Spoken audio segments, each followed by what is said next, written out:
Esas bu olaylar önce okullarda çıktı.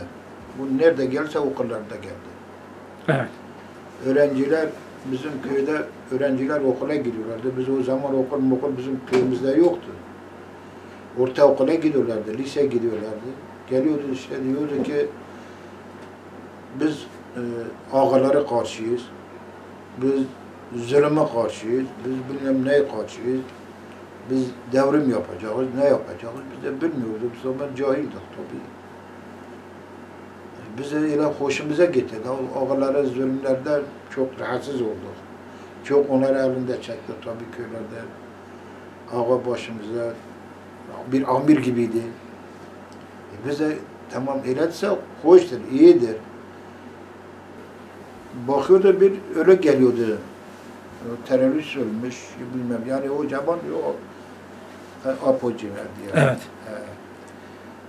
Bir taraf gene hükümet silahla gidiyordu, onlar da silahla geliyordu. Merzalığa beraber gidiyordu, bizi topluyordu, zorla götürüyordu. Gitmezdi. Zorla götürüyordu. Yani apocu tarafı apocu zorla köyleri alıp köyleri topluyorlardı, götürüyorlardı merzalığa. Merzalığı cenaze defin ediyordu, polis bu tarafa, bu tarafa yakalamıyorlardı. Ama biz eve dönerken diyordu arama var. Sivrek'ten Bucaklar tarafında mahkumlar, onlar birbirine şey yaptılar. Bir gün Bazın köyü var. Evet. Kırbaş. Kırbaş köyü. Evet. Bir gün Mehmet Ali Ağa oraya evet, Fatih Bucak'ın babası. Fatih Bucak'ın babası. Oraya misafirliğe gelmişti. Bunlar da köye bastılar. Dedi bize teslim ol. Mehmet Bucak da teslim olmadı. Onlar arasında ne vardı biz bilmiyorduk tabii. Birbirine taradılar. Mehmet Bucak orada yaraladı. Bir çocuk öldü. Bir adam daha öldü. Teröristler vurdular. Salih Kandar vardı. O zaman şeyin başıydı. Başkanı o. Apocu. O da öğretmendi yani. Evet. Öğretmen. Zaten en baş oydu. Helvanlı mıydı yani? Helvan'ıydı. Evet. Helva Emi vardır. Onun oğlu Mustafa vardır. Emin vardır. Onlar beraber işte bu işi yürütüyorlar. Biz bilmiyorduk. O zaman Mehmet Bucak da yaraladı. Sonra onlara işte bu Salih diye Kandar o vefat etti. O cenazeyi götürdüler yani yaralı. Çatışmada öldü yani. Çatışmada öldü. Evet. Sonra işte bu Mehmet Bucak Suriye'ye gittiği zaman mahkumlar topladılar.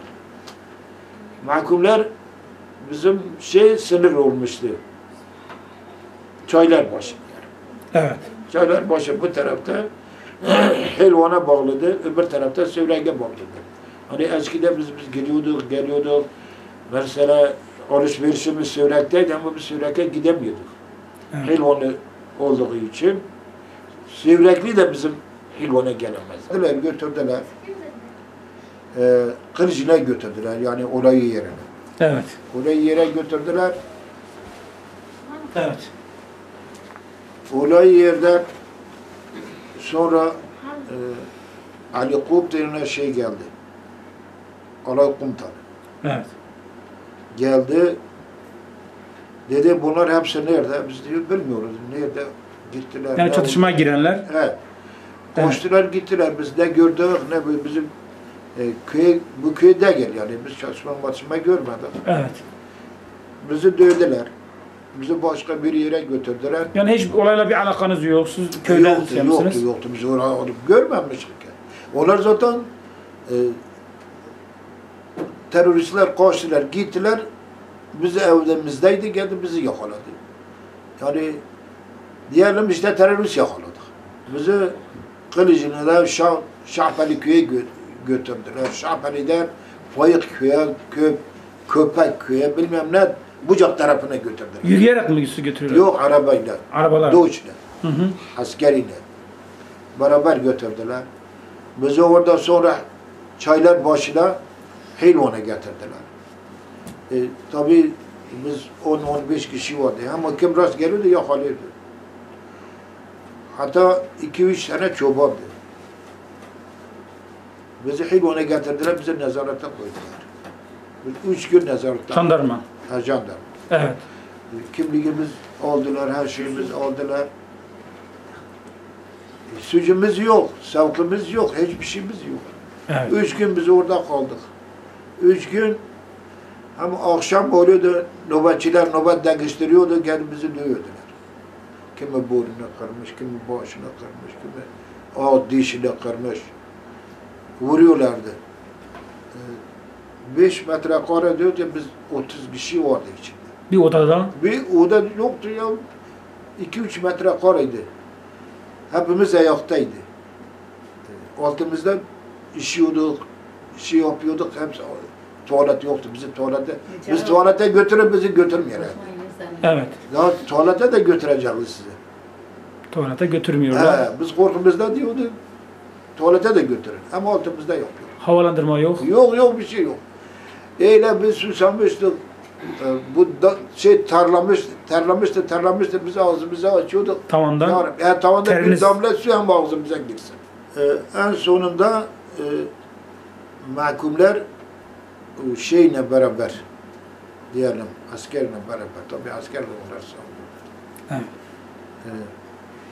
Mahkumlar geliyordu işte bizim Hilvan'da köye basıyorlardı.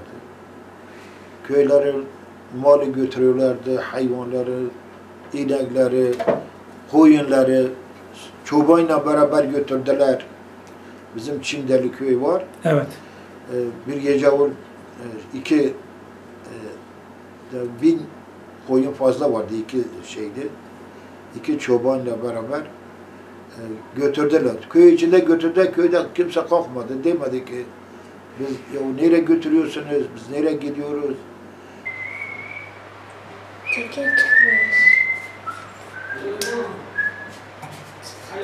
Çıkarttı. Ağrı dönünce yağdı, ya nakım gibi yağdı. O da verecekler. Ama derken dedi bu yasak.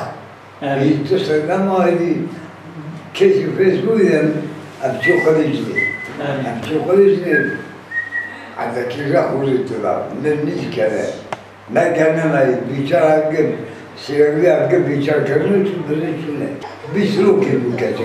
Ben bir kere çabuk abi polisler keşke. Abi de dikkat açıyor. Dedi gelecek merkez. Abi asker bunlar çok kıyafet. Rezil.